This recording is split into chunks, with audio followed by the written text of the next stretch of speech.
243 D के तहत, अनुच्छेद 243 डी के तहत महिलाओं को पंचायतों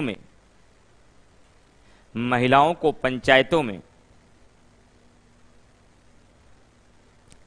33% का रिजर्वेशन दिया गया। 33% का रिजर्वेशन, इसी को हिंदी में कहते हैं आरक्षण, दिया गया। वहीं दूसरी ओर कोई बताए क्लास में कि अनुसूचित जातियों और जनजातियों को लोकसभा और विधानसभा में आरक्षण किस अनुच्छेद के तहत दिया गया?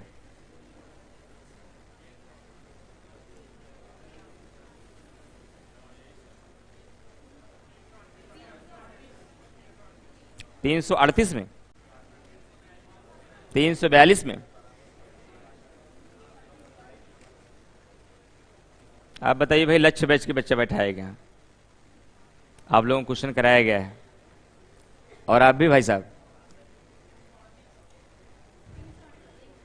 जिम्मेदारियां कुछ आपकी भी हैं, सब हमारी नहीं है। हमने जो पढ़ा के आपको विदा किया उसको बताने की जिम्मेदारी भी आपकी है।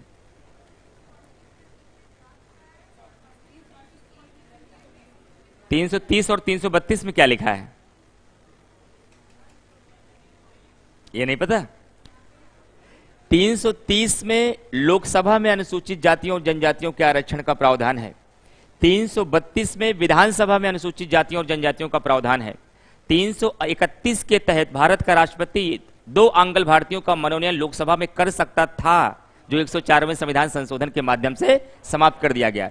333 के तहत राज्यपाल विधानसभा के भीतर 1 आंग्ल भारतीयों का मनोनयन कर सकता था, जिसे 104वें संविधान संशोधन के द्वारा समाप्त कर दिया गया। और 334 में इस बात को बताया गया है कि अनुसूचित जातियों और जनजातियों के जो सीटों का आरक्षण किया गया है उसे कब तक यथावत रखा जाएगा, समय समय पर उस पर विस्तार होगा या सीटें घटाई या बढ़ाई जाएंगी। इसीलिए आपको पता होना चाहिए 104वें संविधान संशोधन के माध्यम से 2 कार्य हुआ है। ध्यान से सुनिएगा मेरी बात को। पहला कार्य हुआ है कि आंग्ल भारतीयों का मनोनयन लोकसभा में भी और विधानसभा में दोनों जगह समाप्त कर दिया गया है। समाप्त भले हो गया, लेकिन अनुच्छेद 331 और 33 याद रखिएगा, भविष्य में सवाल पूछा जाएगा आपसे। और उसी संशोधन के माध्यम से अनुच्छेद 334 में संशोधन किया गया, और 334 में संशोधन करते हुए विधानसभा में और लोकसभा में अनुसूचित जातियों और जो जनजातियों की सीटें थी उसे 2020 से 2030 तक यथावत कर दिया गया। जिसका मतलब यह हुआ कि 2030 तक विधानसभा में जितना रिजर्वेशन SC ST को मिला है या लोकसभा में जितना SC ST को रिजर्वेशन मिला है उसमें किसी भी प्रकार का कोई परिवर्तन नहीं किया जाएगा। कब तक? 2030 तक। वहीं तीसरी ओर 84वां संविधान संशोधन भी ऐसे एक सवाल पूछा जाता है। 84वां संविधान संशोधन 2001 के माध्यम से लोकसभा, राज्यसभा, विधानसभा और विधान परिषद के सीटों में कोई परिवर्तन नहीं किया जाएगा। कब तक? 2026 तक। ये दोनों सवाल आपके एग्जामिनेशन के लिए बहुत इंपॉर्टेंट है। और इसी राजनीतिक न्याय को स्थापित करने के लिए जहां एक तरफ महिलाओं को 33% का रिजर्वेशन पंचायतों में दिया गया, वहीं अनुच्छेद 330 क्रमशः 332 के तहत विधानसभा और लोकसभा में भी अनुसूचित जातियों और जनजातियों को रिजर्वेशन का प्रावधान किया गया। लिखिए कहां पे समाप्त हुआ? अंतिम लाइन बोलिए हमको। वहीं दूसरी ओर विधानसभा एवं लोकसभा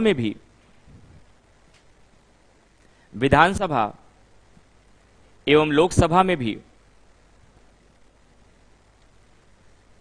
अनुसूचित जातियों एवं जनजातियों के लिए, यार आर्टिकल अभी लिखाएंगे नहीं, आगे लिखाएंगे इसको हम। अनुसूचित जातियों एवं जनजातियों के लिए आरक्षण का प्रावधान किया गया है। आरक्षण का प्रावधान किया गया है।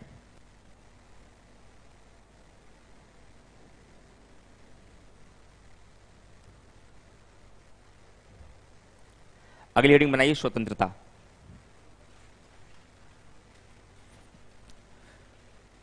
स्वतंत्रता ध्यान से सुनिए, इसको लिखना नहीं, पहले समझिए तो लिखेंगे।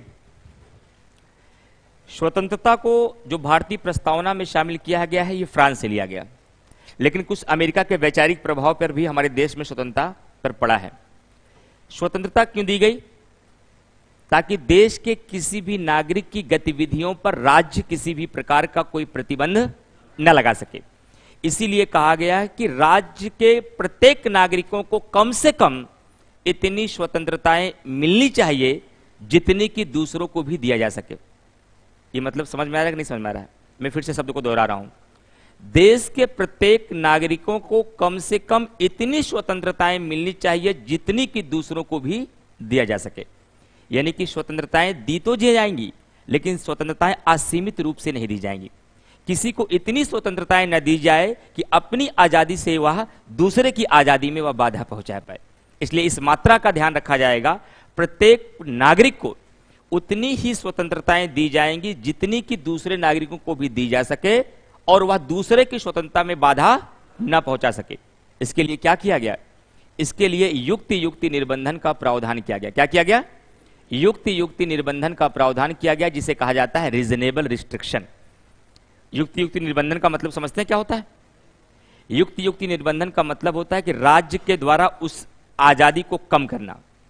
जो हमें आजादी मिली है संविधान में मूल अधिकारों के रूप में, यह मनमानी नहीं है या असीमित नहीं है, यह सीमित है, यह अत्यांतिक नहीं है, यह निरपेक्ष नहीं है, बल्कि इसमें राज्य क्या कर सकता है? सीमाएं लगा सकता है। जैसे एग्जाम्पल के तौर पर आपको बोलने की आजादी है, लेकिन यह बोलने की आजादी आपको असीमित रूप से प्राप्त नहीं है।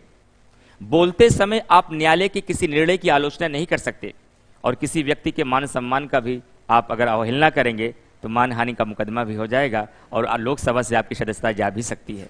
इसका मतलब है कि इसमें युक्ति युक्ति निर्बंधन का प्रावधान किया गया है। आपको अनुच्छेद 19 के तहत अपनी मर्जी का व्यापार करने का अधिकार मिला है। इसका मतलब यह नहीं हुआ कि आप अफीम, गांजा और हीरोइन बेचेंगे।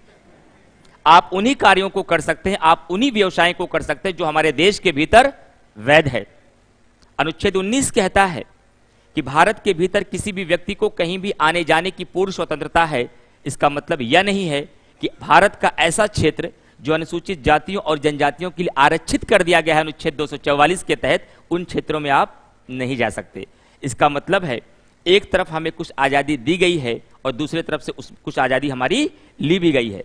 और एक बार मेंस में सवाल है, फिलहाल आपको मेंस नहीं देना है, लेकिन जानते रहिए इस तरीके का सवाल आयोग प्री में भी पूछ सकता है कि मूल अधिकार संविधान ने एक तरफ हाथ से दिए हैं और दूसरे हाथ से छीन लिए हैं। व्याख्या कीजिए। ये छीनना बुरा था या सही था? ये छीनना सही था। अगर ये आजादी हमसे छीनी नहीं गई होती, हमें असीमित रूप से आजादी मिल गई होती, तो हम अराजक बन जाते, हम निरंकुश बन जाते, हम तानाशाह बन जाते और राज्य के कार्यों में व्यवधान हो जाता और हमारी शासन प्रणाली सुचारू रूप से चल नहीं पाती।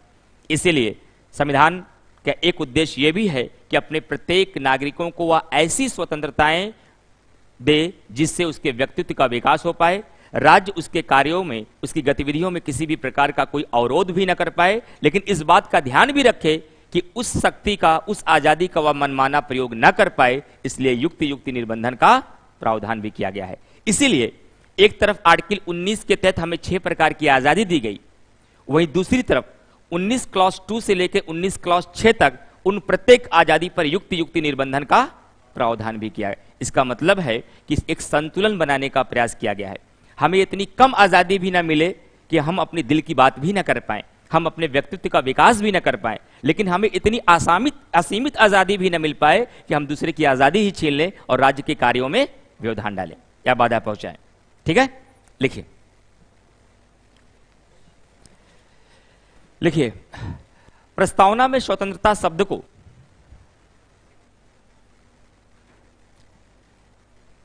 फ्रांस से प्रेरित होकर लिया गया है। प्रस्तावना में स्वतंत्रता शब्द को फ्रांस से प्रेरित होकर लिया गया है।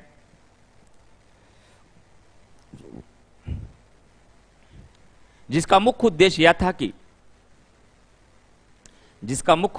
था कि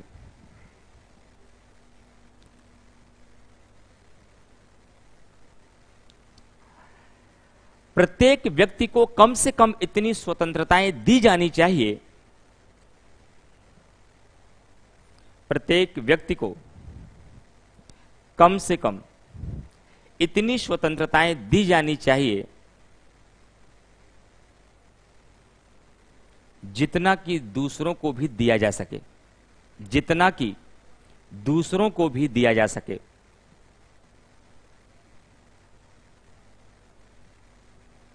जिसका सीधा सा अर्थ यह हुआ कि संविधान के माध्यम से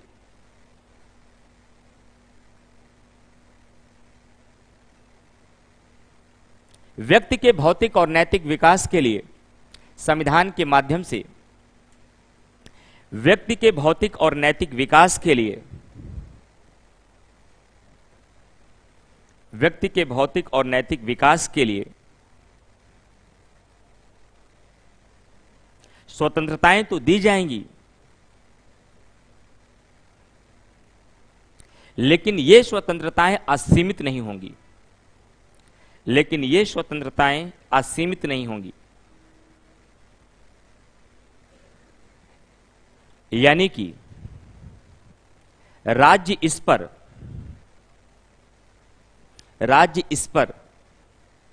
युक्त निर्बंधन का, राज्य इस पर युक्त निर्बंधन,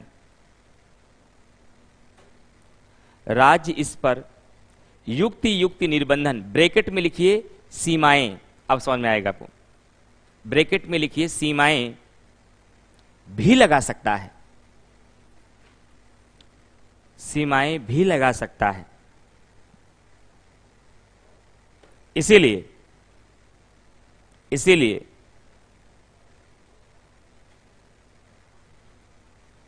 जहां एक तरफ भारतीय नागरिकों को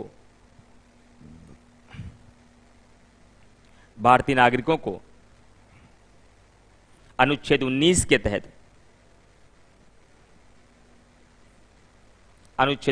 तहत 6 प्रकार की स्वतंत्रताएं दी गई हैं, 6 प्रकार की स्वतंत्रताएं दी गई हैं। अनुच्छेद 19 के तहत, फिर से बोलें, जहां एक तरफ भारतीय नागरिकों को अनुच्छेद 19 के तहत 6 प्रकार की स्वतंत्रताएं दी गई हैं, वहीं दूसरी तरफ अनुच्छेद 19 क्लॉज 2 से लेकर अनुच्छेद 19 क्लॉज 6 तक 19 क्लॉज 2 से लेकर 19 क्लॉज 6 तक इस पर सीमाएं भी आरोपित की गई हैं, इस पर सीमाएं भी आरोपित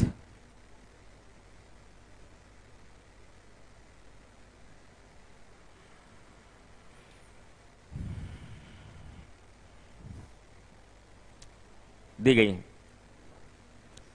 ठीक है, सबसे अंतिम बात, सेकंड लास्ट, समता, क्षमता लिखिएगा। किसी भी लोकतंत्रात्मक व्यवस्था के भीतर, किसी भी लोकतंत्रात्मक व्यवस्था के भीतर सबसे प्राण तत्व, मतलब बैकबोन, सबसे प्राण तत्व समानता ही होती है, समानता ही होती है, सबसे प्राण तत्व समानता ही होती है। प्राण तत्व समानता ही होती है। इसीलिए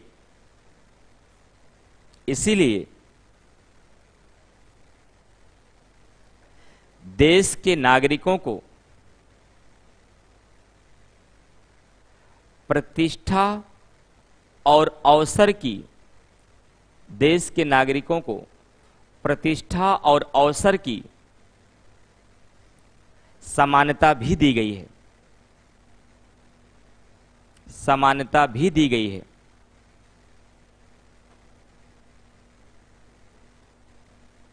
समानता भी दी गई है। इसीलिए संविधान में इसीलिए संविधान में भाग 3 के अंतर्गत समानता के लिए प्रावधान कहां हुआ है? 14 से 18। इसीलिए संविधान में भाग 3 के अंतर्गत अनुच्छेद 14 से 18 के मध्य, अनुच्छेद 14 से 18 के मध्य समानता के अधिकार का भी प्रावधान किया गया है। समानता के अधिकार का भी प्रावधान किया गया है। समानता के अधिकार का भी प्रावधान किया गया है। सबसे लास्ट पॉइंट, बंधुत्व।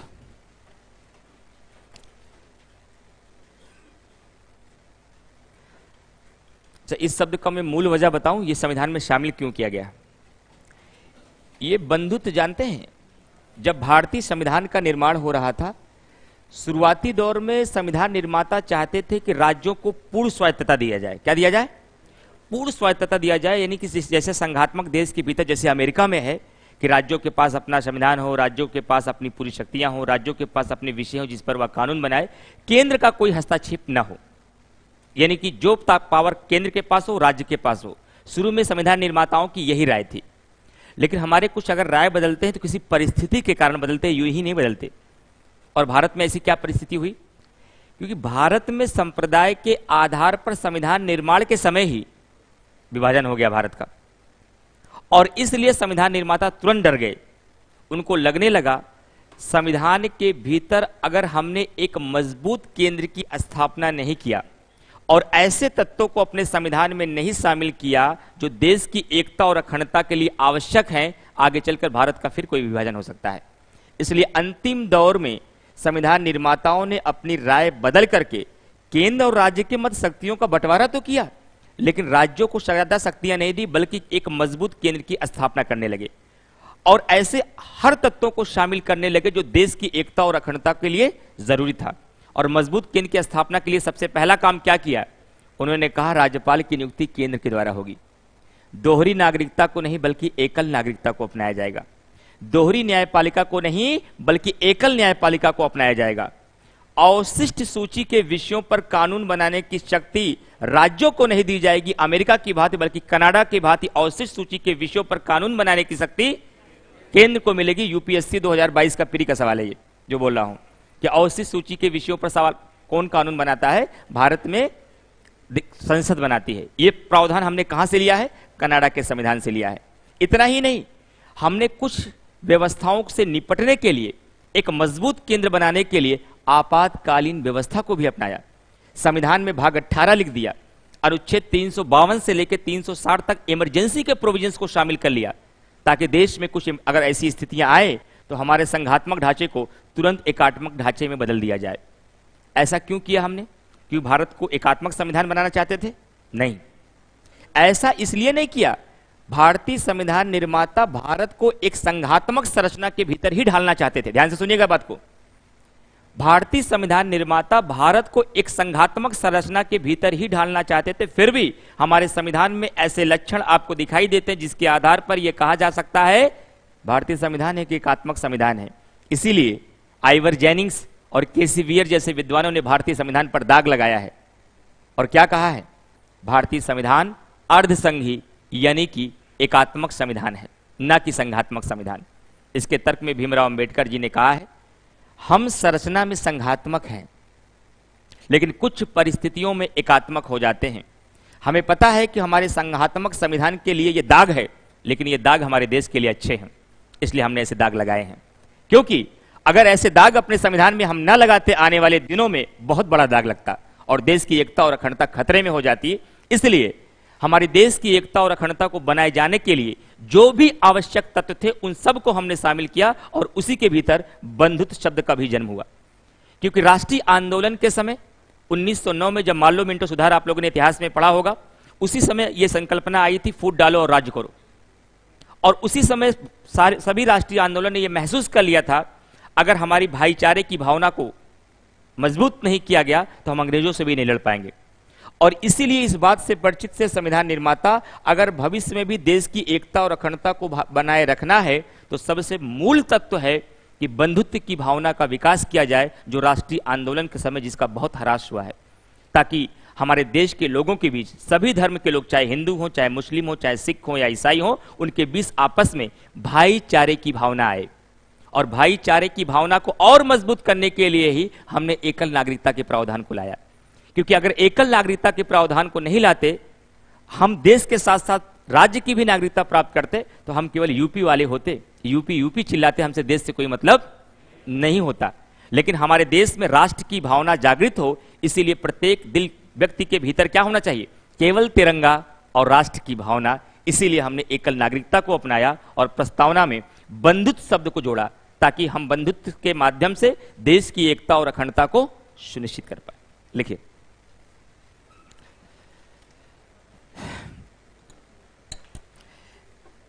लिखिए, संविधान निर्माण के शुरुआती दौर में, संविधान निर्माण के शुरुआती दौर में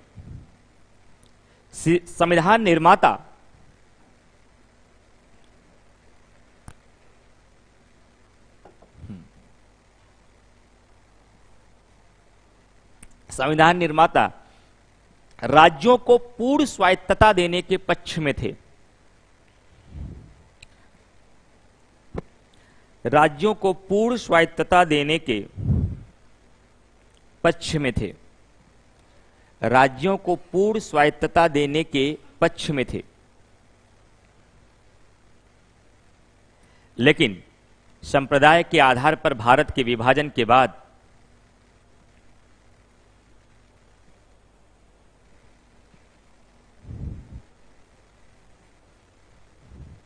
संप्रदाय के आधार पर भारत के विभाजन के बाद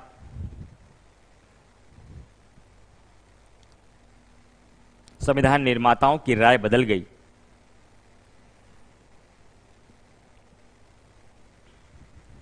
अतः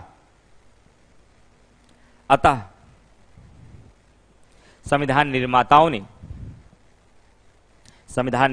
ने संविधान के भीतर उन हर तत्वों को शामिल किया।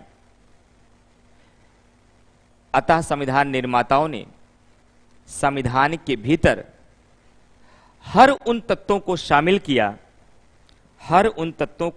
किया, जो देश की एकता और अखंडता के लिए जरूरी था। हर उन तत्वों को शामिल किया जो देश की एकता और अखंडता के लिए जरूरी था। इसीलिए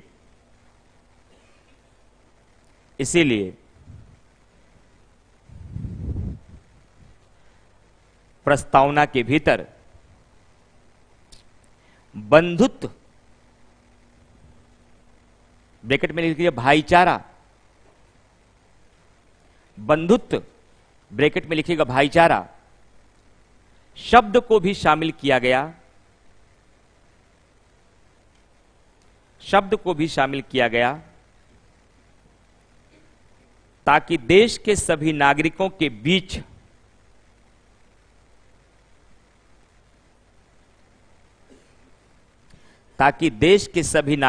बीच भाईचारे की भावना का विकास हो सके। भाईचारा के भावना का विकास हो सके।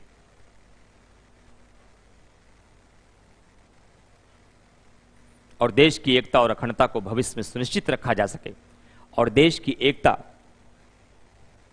और अखंडता को भविष्य में सुरक्षित रखा जा सके।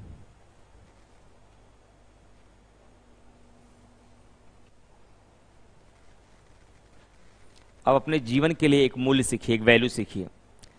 आप हर बात पे कहते हैं ना, हर मंचों पर, हर सामाजिक स्थानों पर हम देश सेवा करना चाहते हैं। देश सेवा कैसे करेंगे? मालिश से? मालिश से देश सेवा नहीं होगी।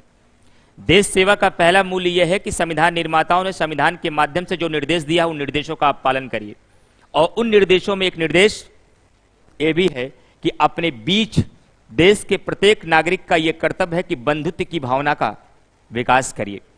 आपस में सभी लोग भाईचारे की भावना का विकास करिए। अगर आपके द्वारा किया गया ऐसा कोई भी कृत्य या आपकी कोई भी ऐसी गतिविधियां जो भाईचारे की भावना को कम करती है, तो आप देश की सेवा नहीं, देश को तोड़ने का काम कर रहे हैं। झांकिए अपने अंदर और देखिए आपके द्वारा की गई गतिविधियों में, आपके व्यवहार में ऐसे कौन कौन से कृत्य हैं जो भाईचारे की भावना को कमजोर करती है। अगर ऐसा करती है तो आप देश का नुकसान कर रहे हैं। तो ये देश के प्रति आपका कर्तव्य है। कम से कम आपस में आप पढ़े लिखे व्यक्ति हैं, ये जिम्मेदारी आपकी है। केवल समीक्षाधिकारी मानसरे नहीं लगाना है। एक देश के जिम्मेदार नागरिक होने के नाते भी कोशिश करिए। पढ़ने का मतलब यह भी होता है कि आपस में हम भाईचारे की भावना का विकास करें, ताकि बाद में आप बता सकें पढ़ने से पहले हम कैसे थे और पढ़ने के बाद हम कैसे हुए। पढ़ाई का मतलब सिर्फ कुछ तथ्यों को रट कर एग्जाम में सवाल का जवाब देना नहीं है। अगर पढ़ाई करने से पहले और पढ़ाई करने के बाद आपके व्यक्तित्व में कोई परिवर्तन नहीं आया तो पढ़ाई का कोई मूल नहीं, सारी पढ़ाई आपकी कूड़ा है। जो वर्तमान का युवा नहीं समझ रहा, बस मुस्कुरा के छोड़ देता है, इधर से सुनता है और निकाल देता है। जबकि पढ़ाई का असली मतलब यह हो जाता है कि पढ़ाई करके अपने आप व्यक्तित्व में परिवर्तन लाइए। आपके पास ऐसी विचारधारा की शक्ति होना चाहिए, कोई स्वतंत्र निर्णय ले सकें। आपके पास ऐसी शक्ति होनी चाहिए किसी सही के पक्ष में बगैर किसी पक्षपात के आप खड़े हो सकें। क्योंकि व्यक्ति ने पढ़ाई का एक उद्देश्य बना लिया है कामयाबी, इसीलिए वो डिप्रेशन में आके फांसी के फंदे पे झूलता है। आपका उद्देश्य गलत है। आप जिस दिन पढ़ाई को इसलिए करेंगे कि हमें अपने आप में परिवर्तन लाना है, उस दिन जिस छोटी नौकरी के लिए आप परेशान है, ये नौकरी भी मिलेगी और आपका जीवन भी सफल हो जाएगा। और नहीं भी मिलेगी, जहां खड़े होंगे वहीं झंडे गाड़ देंगे। लेकिन शर्त है ईमानदारी से पहले पढ़ो, अपने व्यक्तित्व के विकास के लिए पढ़ो, अपने आप में परिवर्तन लाने के लिए पढ़ाओ।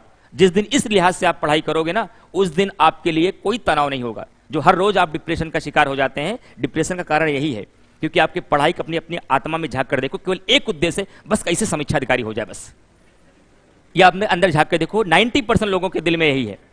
इसी वजह से आप बहुत परेशान रहते हैं और मायूस रहते हैं। इसलिए मस्त रहिए, जीवन में खुश रहिए, बस अपने काम को ईमानदारी से करिए। काम को इसलिए मत करिए घर वालों ने भेजा है इलाहाबाद। काम को इसलिए भी मत करिए कि कम उम्र में नौकरी पा के अपने जीवन को आगे बढ़ाना है। काम को इसलिए करिए कि आपको मजा आता है, उस दिन हर काम अच्छा लगेगा, कभी आप डिप्रेशन का शिकार नहीं होंगे।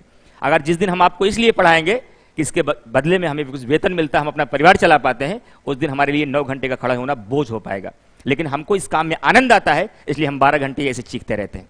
ठीक है, तो अपने काम को मजे के साथ करिए, ईमानदारी के साथ करिए, निष्ठा के साथ करेंगे तो आप हार ही नहीं सकते यार। आप ऐसी परीक्षा की तैयारी में लगे हुए हो जहां हार ही नहीं है। ये इंजीनियरिंग थोड़ी ना है, ये मेडिकल भी नहीं है, ये सिविल सेवा है। और जिस व्यक्ति ने सिविल सेवा की तैयारी अगर अच्छे से किया, या तो जीतेगा या तो बहुत बड़ा जीतेगा। और नौकरी पाओगे सिर्फ जीतोगे, और हारोगे यहां से ना तो कुछ और बड़ा कर जाओगे आप।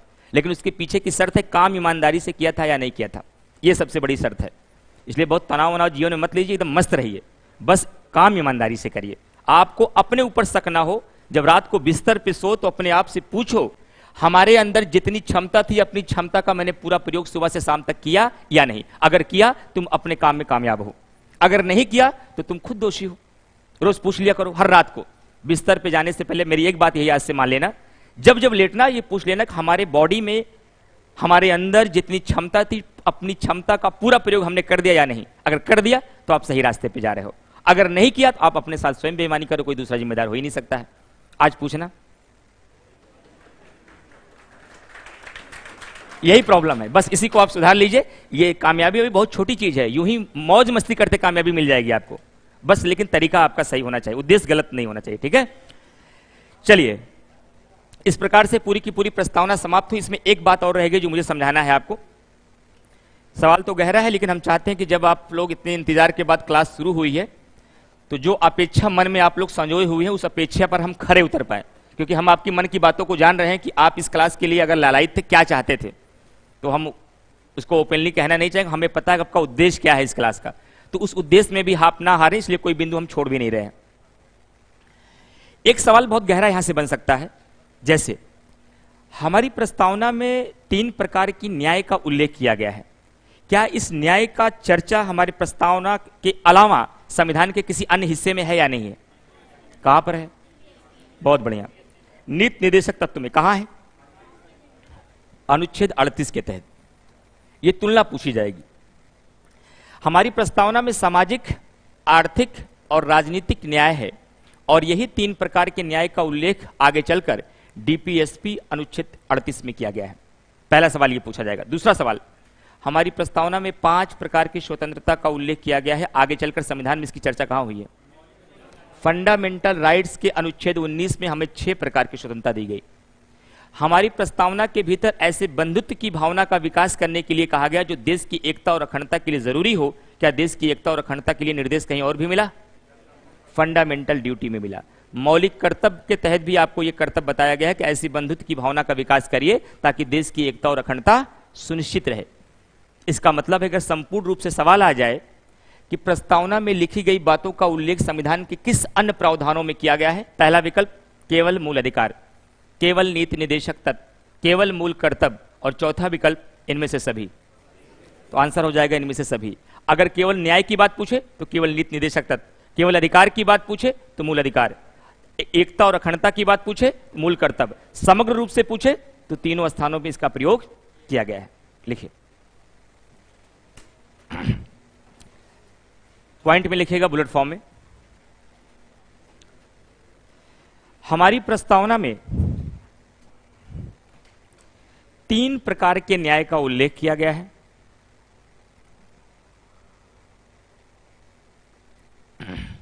हमारी प्रस्तावना में 3 प्रकार के न्याय का उल्लेख किया गया है।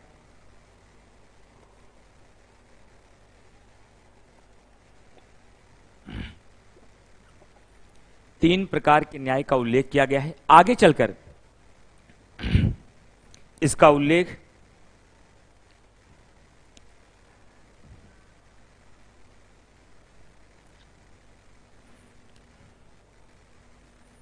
अनुच्छेद 38 में भी किया गया है। ब्रैकेट में लिख लीजिएगा डीपीएसपी। आगे चलकर इसका उल्लेख अनुच्छेद 38 में भी किया गया है।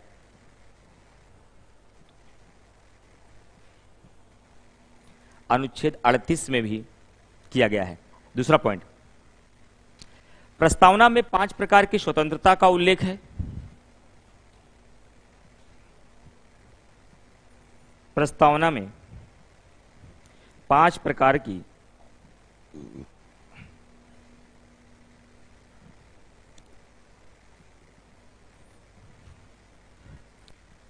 स्वतंत्रता का उल्लेख है।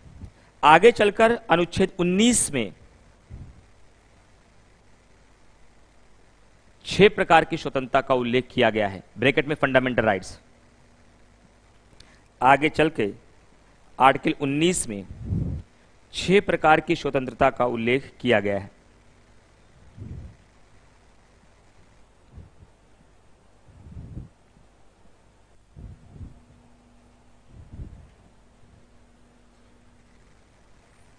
सबसे लास्ट पॉइंट, प्रस्तावना के भीतर देश की एकता और अखंडता के लिए, प्रस्तावना के भीतर देश की एकता और अखंडता के लिए बंधुत्व की भावना के विकास की बात की गई है। बंधुत्व की भावना के विकास की बात की गई है।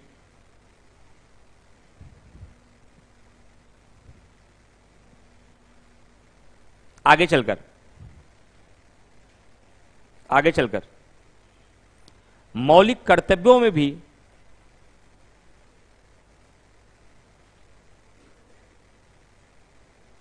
देश की एकता और अखंडता की चर्चा की गई है। देश की एकता और अखंडता को बनाए रखने की चर्चा की गई है। बनाए रखने की चर्चा की गई है। Paragraph change. निष्कर्षता या कहा जा सकता है कि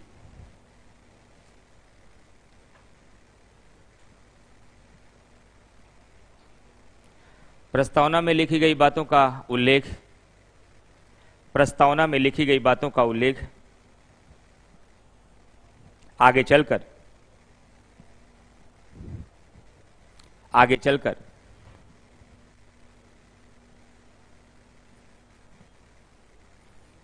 मूल अधिकार, नीति निदेशक तत्व, मूल अधिकार, नीति निर्देशक तत्व और मौलिक कर्तव्यों में भी किया गया है, और मौलिक कर्तव्यों में भी किया गया है, मौलिक कर्तव्यों में भी किया गया है।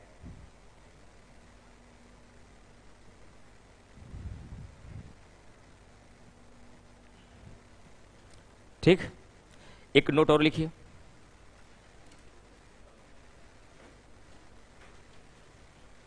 इसमें लिखिए प्रस्तावना, संसद या राज्य विधानमंडल के कानूनों को, जो मैंने समझाया था, लिखाया नहीं सारे इस पॉइंट को, संसद या राज्य विधानमंडल के कानूनों को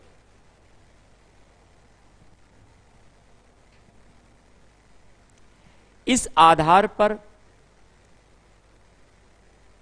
रद्द नहीं किया जा सकता कि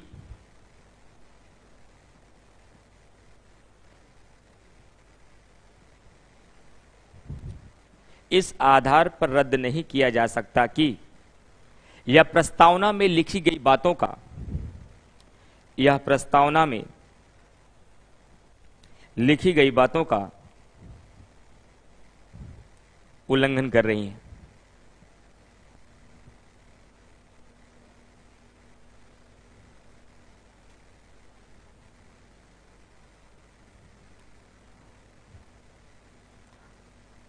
ठीक, अगला पॉइंट, अगला पॉइंट, प्रस्तावना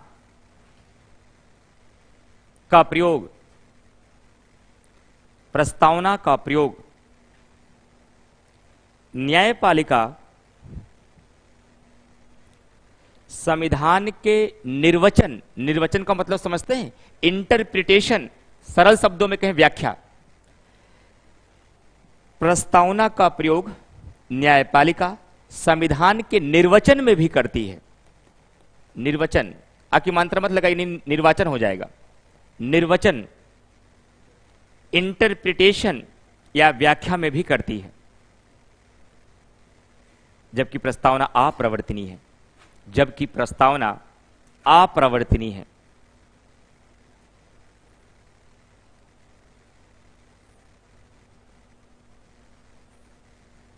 लेकिन प्रस्तावना में संविधान का दर्शन छिपा हुआ है, लेकिन प्रस्तावना में संविधान का दर्शन छिपा हुआ है।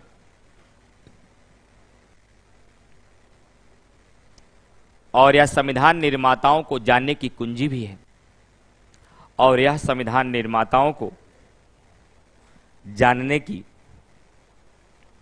कुंजी भी है।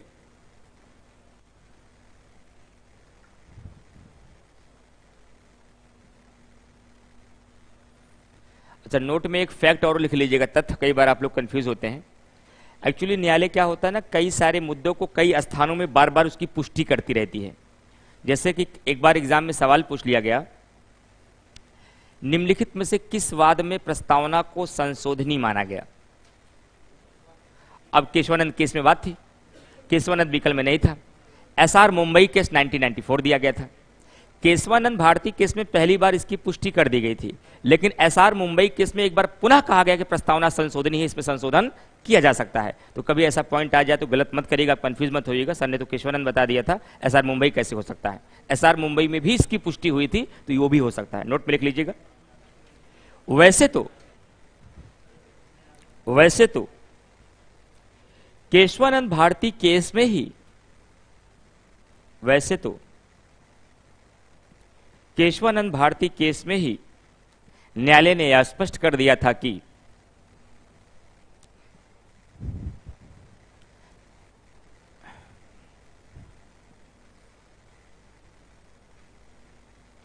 न्यायालय ने यह स्पष्ट कर दिया था कि प्रस्तावना संशोधनी है। लेकिन आगे चलकर न्यायालय के द्वारा पुनः एसआर मुंबई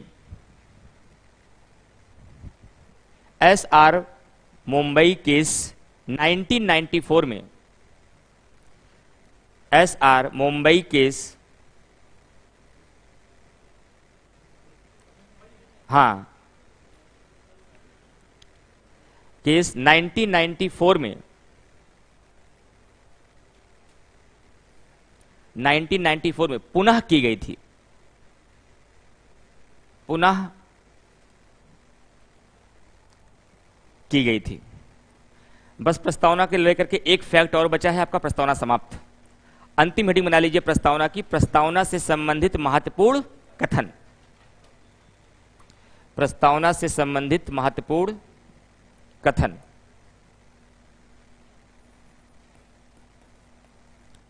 प्रस्तावना से संबंधित महत्वपूर्ण कथन। कथन कैसे लिखते हैं? डबल इन्वर्टेड कॉमा में पॉइंट को लिखकर जिसने कथन बोला ऐसे नाम लिखते हैं ना, बुक में ऐसे पढ़ते हैं। तो मैं पहले कथन बोलूंगा, फिर नाम बता दूंगा, नाम वहां लिख लीजिएगा, ठीक है? पहला स्टेटमेंट लिखिए, प्रस्तावना संविधान का परिचय पत्र है। प्रस्तावना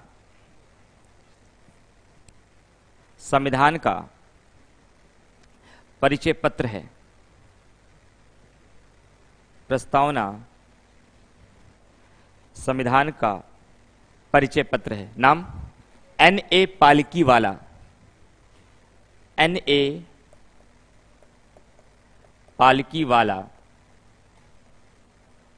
पालकीवाला।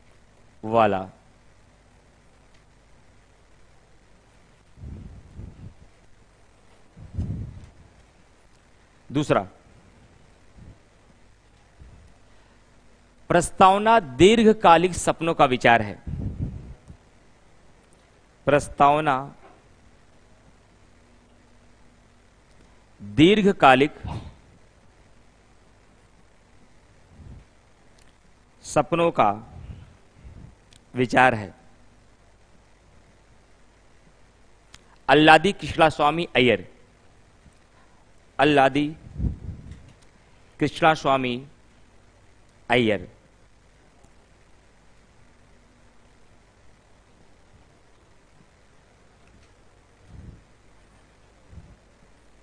तीसरा,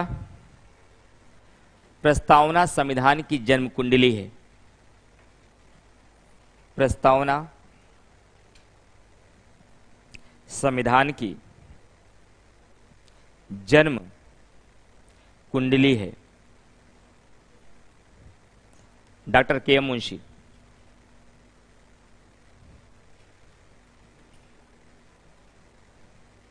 नेक्स्ट, के एम मुंशी, कन्हैयालाल माणिकलाल मुंशी। नेक्स्ट लिखिएगा, प्रस्तावना संविधान का पवित्र दस्तावेज है। प्रस्तावना संविधान का पवित्र दस्तावेज है। किसने कहा था भाई? डॉक्टर भीमराव अंबेडकर जी ने। कल मैंने वादा किया था कि अंबेडकर जी के सारे कथन एक साथ लिखा दूंगा जब अंबेडकर जी का कथन आएगा। हेडिंग बना लीजिए, अंबेडकर जी से संबंधित अन्य महत्वपूर्ण कथन। कथन तो वैसे बहुत हैं जो परीक्षा के लिए इंपॉर्टेंट है। हेडिंग बनाना है नीचे, अंबेडकर से संबंधित अन्य महत्वपूर्ण कथन। अंबेडकर जी से संबंधित अन्य महत्वपूर्ण कथन।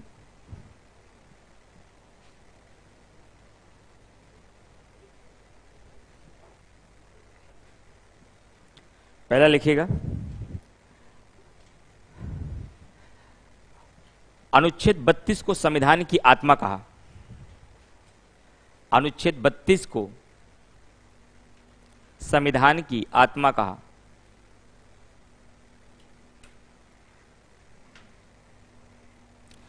अनुच्छेद 32 को संविधान की आत्मा कहा। दूसरा, राष्ट्रपति शासन को मृत पत्र, डेड लेटर, राष्ट्रपति शासन को मृत पत्र, डेड लेटर की संज्ञा दी।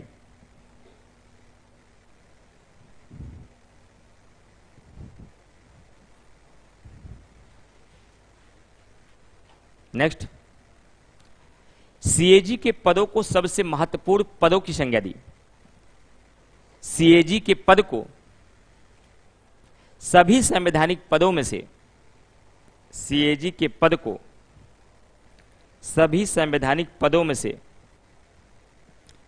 सबसे महत्वपूर्ण पद की संज्ञा दी।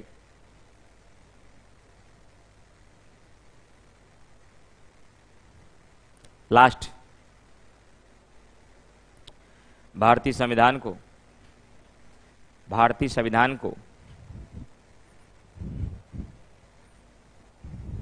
संघात्मक संविधान के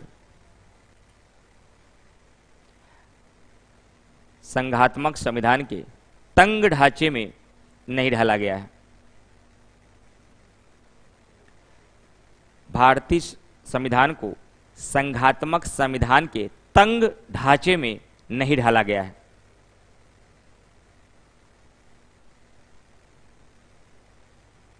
अब अगला कथन लिखिए, प्रस्तावना में फिर आ जाइए।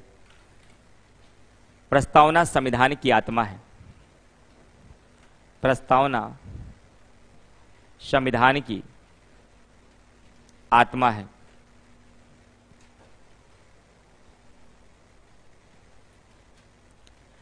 डॉक्टर ठाकुर दास भार्गव, डॉक्टर ठाकुर दास भार्गव एक लास्ट लिखिएगा। प्रस्तावना शरीर है, सॉरी, संविधान शरीर है तो प्रस्तावना उसकी आत्मा। संविधान शरीर है तो प्रस्तावना उसकी आत्मा। सुभाष कश्यप।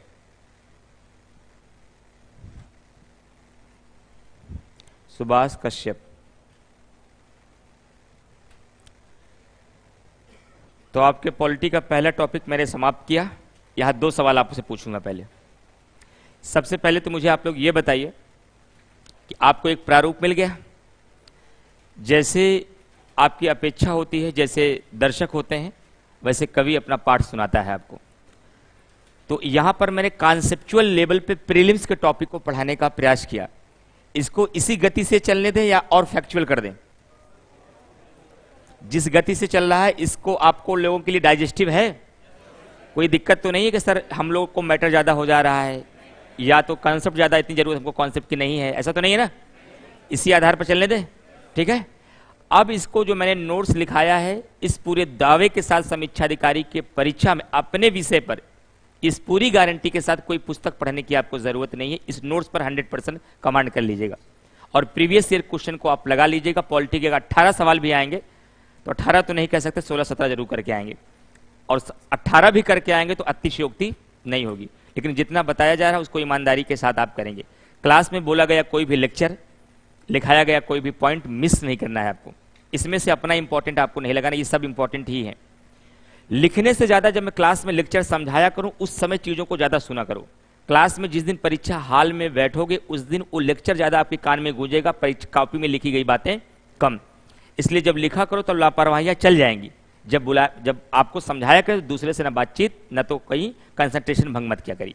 तीसरा, किसी भी गंभीर छात्र के लिए ये बहुत जरूरी होता है कि सिविल सेवा में विशालकाय सिलेबस के बीच अपना एक शॉर्ट नोट्स जरूर होना चाहिए।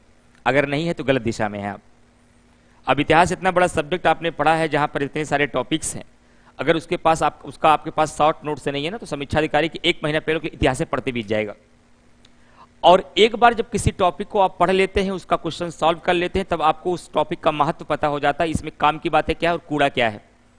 और काम की बातों को एक ही जगह फ्लो चार्ट में अगर आपने इसको संजो लिया, वही आपका शॉर्ट नोट्स होता है। अगर प्रत्येक सब्जेक्ट के प्रत्येक टॉपिक का अगर आपने शॉर्ट नोट्स बनाया है, महज एक छोटी सी स्पाइनल में पूरे जीएस के सभी विषयों का शॉर्ट नोट्स बनाया जा सकता है, जिसको अंतिम समय में आप पढ़ेंगे और आप अपने अकॉर्डिंग बनाएंगे, जो किसी के साथ आप साझा नहीं करेंगे। साझा कर भी देंगे दूसरा समझ नहीं पाएगा, क्योंकि आपने पढ़ा है, अपने अकॉर्डिंग आपने बनाया है। पहला चैप्टर मैंने पढ़ाया है तो पहले चैप्टर का मैं तरीका बता दूंगा। इसी आधार पर सारे जितने टॉपिक में पढ़ाता जाऊंगा शॉर्ट नोट्स आपको स्वयं और सेल्फ बनाना होगा, ये आपका होमवर्क रहेगा। भविष्य में अगर आगे और भी सब्जेक्ट पढ़ते, पिछला और पढ़ भी चुके हैं, तो मेरी राय यही होगी सभी सब्जेक्टों के लिए ऐसी 15-20 पेज का, 40 पेज का एक शॉर्ट नोट जरूर बना लीजिए। इतिहास बड़ा विषय थोड़ा है, पॉलिटी की अपेक्षा, ज्योग्राफी की भी अपेक्षा, तो वहां पर शॉर्ट नोट्स के लिए हो सकता है 40 पेज लग जाए, ज्योग्राफी के लिए हो सकता है 25 पेज लगे, और पॉलिटी को आप 20-22 पेज या 23 पेज तक आराम से बना सकते हैं। शॉर्ट नोट्स बनाएंगे कैसे, मैं तरीका समझा दे रहा हूं। जैसे कि आपने पूरे की पूरी प्रस्तावना को पढ़ लिया, अब आपकी आज की जिम्मेदारी क्या है, घर जाइएगा, क्वेश्चन आप सॉल्व करिएगा। आईएएस का दावा नहीं करते, हो जाए तो आपकी किस्मत है, हो जाएगा ही, लेकिन मैं एक बार दावा कर दूंगा हर आईएएस का क्वेश्चन भी मेरे पास लेकर आओगे। तो इस कक्षा में मैं आईएएस का क्वेश्चन का तो पढ़ा नहीं रहा हूं, आपको समीक्षा अधिकारी पढ़ा रहा हूं, इसलिए उसका दावा नहीं करूंगा। फिलहाल सवाल हो जाएगा, अगर लेक्चर को ध्यान से मेरे सुना होगा, सवाल आईएएस का भी हो जाएगा। आप जाकर घर क्वेश्चन सॉल्व करेंगे, लेकिन फिर भी अगर स्टेट पीसीएस और समीक्षा अधिकारी लेवल का कोई क्वेश्चन आपका फंसता है तो क्वेश्चन लेकर आप मेरे पास आ सकते हैं। क्लास के बाहर मिलने का पूरा अधिकार, पूरा राइट्स है कि सर आपने टॉपिक पढ़ाया, लेकिन फला स्टेट में या पीसीएस में या समीक्षा अधिकारी में, जो कि पीसीएस का क्लास नहीं है, समीक्षा अधिकारी है, फिर भी मैं आपको ये छूट दे रहा हूं, अगर कोई क्वेश्चन फंसेगा तो आप मेरे पास लेकर आ सकते हैं। आपने पढ़ाया, समझाया, ये कॉन्सेप्ट मुझे नहीं समझ में आया, क्वेश्चन हमसे नहीं हो रहा है, लेकिन ऐसा तभी होगा जब आप खुद से सॉल्व करेंगे। जिस दिन जितना खाइए उतना डाइजेस्ट कर लीजिए। अगर 4 दिन का बोझ बनाया, लास्ट तक ये 300 पेज का 400 पेज का नोट्स बनेगा आपका, फिर भी एक किताब बन जाएगी लक्ष्मीकांत का बेटा, फिर उसको कैसे करेंगे आप, वो भी तो एक किताब हो जाएगी। किताब न बनने पाए, इसलिए जिस दिन जितना पढ़िए उसी दिन तैयार कर लीजिए, उसी दिन उसका क्वेश्चन सॉल्व कर लीजिए, जितनी टेस्ट सीरीज मिल जाए उतना करिए, और मार्केट के फालतू सवालों के और मॉडल क्वेश्चनों से बचिएगा। मॉडल क्वेश्चन कोई हमारे व्हाट्सएप पे भेजेगा, कोई व्यक्तिगत तौर पर आएगा, कोई क्लास में पूछेगा, ऐसे किसी सवालों का जवाब मैं नहीं दूंगा। लेकिन आयोग के चाहे भारत की किसी भी परीक्षा में पूछा गया सवाल, वैसे संभावित प्रश्न अगर आप पूछेंगे तो निस्संदेह रूप से आपका पूरा अधिकार है पूछने का, और मेरा कर्तव्य भी आपको बताने का। ठीक है, अब शॉर्ट नोट्स देखिए, शॉर्ट नोट्स कैसे बनाएंगे आप। मान लीजिए कि प्रस्तावना आपने पढ़ लिया, अब एक पेज में इसको समराइज करना है। समराइज आप भी कर लेंगे, ये कोई बहुत बड़ा रॉकेट साइंस नहीं कि मैं बता रहा हूं कोई नई चीज है। जब आप प्रीवियस ईयर के क्वेश्चन को देख लेंगे, आपको खुद आइडिया लग जाएगा हमें इसमें क्या लिखना चाहिए और क्या छोड़ देना चाहिए। अब आपको सबसे पहले क्या करना है, प्रस्तावना को लेकर के इसका संवैधानिक प्रावधान, संवैधानिक प्रावधान, इसमें आप 5 फ्लोचार्ट बना लीजिए। यही लिख लीजिए भाषा, विचार, न्याय, स्वतंत्रता, क्षमता, बंधुत्व। बंधुत्व तो सबको नाम को यहीं पर लिखते जाइए, ऑस्ट्रेलिया, अमेरिका, रूस, और इन तीनों को एक साथ फ्रांस। और विचार के नीचे 5 प्रकार, न्याय के नीचे 3 प्रकार, स्वतंत्रता में 5 प्रकार की स्वतंत्रता, कौन सी स्वतंत्रता है उसको नीचे कर लीजिएगा, समता 2 प्रकार की, बंधुत्व की भावना 1 प्रकार की। ये पहला। फिर नीचे लिख लीजिएगा दूसरा, संशोधनीयता के संबंध में प्रावधान, दोनों केस लिख लीजिए, बेरूबारी केस 1960 और केशवानंद केस 1973। एक और जोड़ दिया हमने, SR मुंबई केस। इसमें लिख लीजिए संविधान का भाग नहीं माना गया और इसे असंशोधनी कहा गया, संविधान का भाग मान लिया गया, इसे संशोधनी बना दिया गया, पुनः एक बार पुष्टि कर दी गई। क्लियर। उसके बाद फिर आगे आइए, कथन का एक बना लीजिए, सारे कथन फटाफट लिख लीजिए। अंबेडकर जी, एन पालकीवाला, अल्लादी कृष्णा स्वामी अय्यर, डॉक्टर ठाकुर दास, KM मुंशी। कथन क्या था फटाफट यहां पर नोट कर लीजिए। ठीक। उसके बाद संशोधन हेडिंग बनाइए। संशोधन में 42वां संविधान संशोधन 1976 को, और यहां पर 3 शब्द जोड़ दीजिएगा, समाजवाद, पंथनिरपेक्ष और अखंडता। और यहां लिख दीजिएगा नोट में, केवल एक ही बार अब तक संशोधन किया गया है, इससे अधिक नहीं। और फिर लिख लीजिएगा यहीं पर शॉर्ट में 368 के तहत ही होगा और मूल ढांचे में परिवर्तन नहीं होगा। उसके बाद आपको क्या करना है, महत्वपूर्ण शब्दावलियां। क्या करना है, महत्वपूर्ण शब्दावलियां। शब्दावलियों में क्या क्या महत्वपूर्ण है आपका, संपूर्ण प्रभु संपन्न, समाजवाद, पंथ निरपेक्ष और लोकतंत्रात्मक गणराज्य। सबके बारे में एक एक शब्द। संपूर्ण प्रभु संपन्न का मतलब आंतरिक और बाह्य मामले में स्वतंत्र हो। आंतरिक में आपका सामाजिक, आर्थिक, राजनीतिक, धार्मिक, और बाह्य मामले में युद्ध, संधि और समझौता। पंथ निरपेक्षता में इसमें लिखेंगे ऐसा देश जिसका अपना कोई राजकीय धर्म नहीं होता है। फिर नीचे लिख दीजिएगा सकारात्मक पंथ निरपेक्षता। ठीक। उसके बाद लोकतंत्रात्मक व्यवस्था में अंतिम शक्ति जनता में निहित होगी, अप्रत्यक्ष लोकतंत्र को अपनाया गया है। गणतंत्रात्मक व्यवस्था में राष्ट्राध्यक्ष वंशानुगत न होकर के निर्वाचित होगा, सभी पद सभी के लिए खुले होंगे। समाजवाद में लोकतंत्रात्मक समाजवाद को अपनाया गया है, न कि साम्यवाद को। और यहीं पर 1982 का क्या लिख देंगे, डीसी नकारा केस में जो महत्वपूर्ण तत्व बताए गए उसको भी यहां पर आप क्या कर लेंगे, शामिल कर लेंगे। समाप्त हो गया। इससे बाहर का कोई क्वेश्चन नहीं होगा, जाके इसी से क्वेश्चन सॉल्व कर लीजिए, पूरे आपके सवाल हो जाएंगे। अब क्या होगा, जब अंतिम समय में आप रिवीजन करना है तो इतना बड़ा नोट्स जो मैंने 5000 शब्दों में लिखा दिया है, यह दोहरा पाना आपके लिए मुश्किल काम है। लेकिन ऐसे ऐसे अगर आपके पास 25 पेज हैं तो पूरी कार्यपालिका, विधायिका, न्यायपालिका, संविधान का दर्शन, अनुसूचियां, भाग, स्रोत सब आ जाएगा।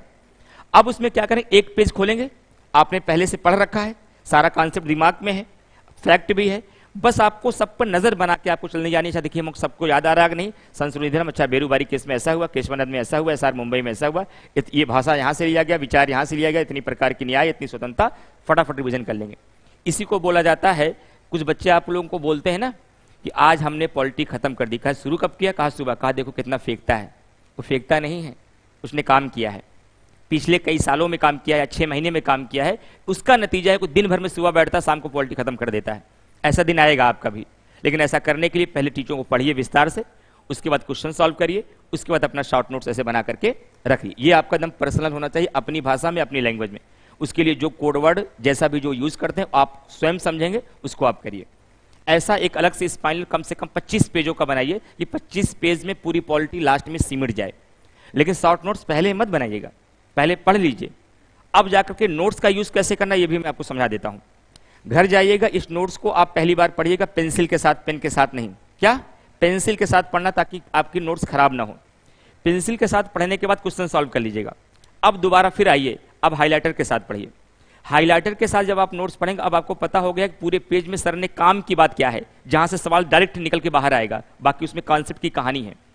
किसी के तत्व को डायरेक्ट कड़वी दवा को पिलाएंगे तो आप वोमिटिंग कर देंगे, लेकिन शहद के साथ पिलाएंगे तो कड़वी सी कड़वी दवा भी पिलेंगे। तो ये जो पूरी कहानी और कॉन्सेप्ट है वो शहद है, और जो कड़वी दवाएं हैं वो तथ्य हैं। इसीलिए कहा जाता है कि जब कॉन्सेप्ट रूपी जाल आप फेंकेंगे तो तथ्य रूपी मछलियां उसमें अपने आप फंस जाएंगी, और उससे कोई दबाव भी नहीं होगा। और सीधा तथ्य पढ़ोगे तो लूसेंट रखिए, रटो तथ्य, कितना रटोगे, और जीवन में याद नहीं होगा, हमेशा भूल जाएगा। इसलिए कोशिश करिए दूसरी बार हाइलाइटर से जो काम के पॉइंट हो, यहां से सवाल आया है, यहां से सवाल आया है, उसको हाईलाइट करिए। कुछ लोग शौकियन करते हैं दिखाने के लिए, देखो हमारी कॉपी कितनी रंगी है। शौकियन नहीं किया जाता, जो क्वेश्चन आया है उसको किया जाएगा। कैसे पता चलेगा कौन आया है, जब प्रीवियस ईयर क्वेश्चन आप सॉल्व कर लेंगे। इसका फायदा क्या होगा, प्रत्येक संडे को आप पूरा नोट्स आप रिवीजन करना चाहते हैं तो केवल पन्ना पढ़ते जाइए, हाइलाइटर को देखते जाइए, पूरा छोड़ते जाइए। हाइलाइटर को देखते देखते आपका पूरा का पूरा पॉइंट रिवीजन हो जाएगा, और बाद में शॉर्ट नोट्स पे एक बार नजर बना लीजिए। ये तरीका होता है सिविल सेवा की तैयारी का, पढ़ने का, नोट्स बनाने का और रिवीजन करने का। ठीक है ना। और बताना मेरा काम था, समझा मैंने दिया। बाकी हाथ आपकी, कुल्हाड़ी आपका, पैर आपका, काटना है तो कहीं से भी काट सकते हैं। अगर करना है तो जरूर फॉलो करेंगे आप, और करना चाहिए आपको, क्योंकि माँ बाप ने बहुत सपनों के साथ आपको यहाँ पर भेजा है। उनका कुछ ना कुछ तो अरमान है, आप यहाँ क्या करें वो अलग बात है। वो यहाँ यही उम्मीद है अपने हर पड़ोसी से, हर सहेलियों से यही बताते होंगे मेरा बेटा इस बार तो समीक्षा में हो जाएगा। आपसे ज्यादा भरोसा उनको है। अब उनके भरोसों को आप कितना आप मायने रखता है वो आपकी मेहनत बताएगी। ठीक है, चलिए अगला टॉपिक हेडिंग बनाइए, फंडामेंटल राइट्स, मूल अधिकार।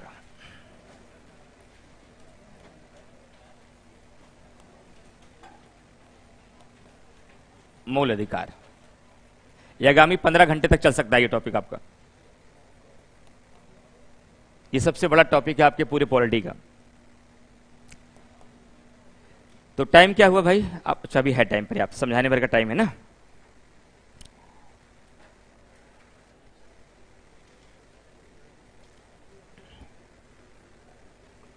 अब पेन रख दीजिए, कुछ लिखना नहीं है, पहले चीजों को समझ लीजिए फिर लिखेंगे। देखिए, मूल अधिकार को समझने से पहले हमको एक अधिकार और समझना पड़ता है, उसको बोला जाता है मानव अधिकार। इसका नाम कभी सुना है आपने?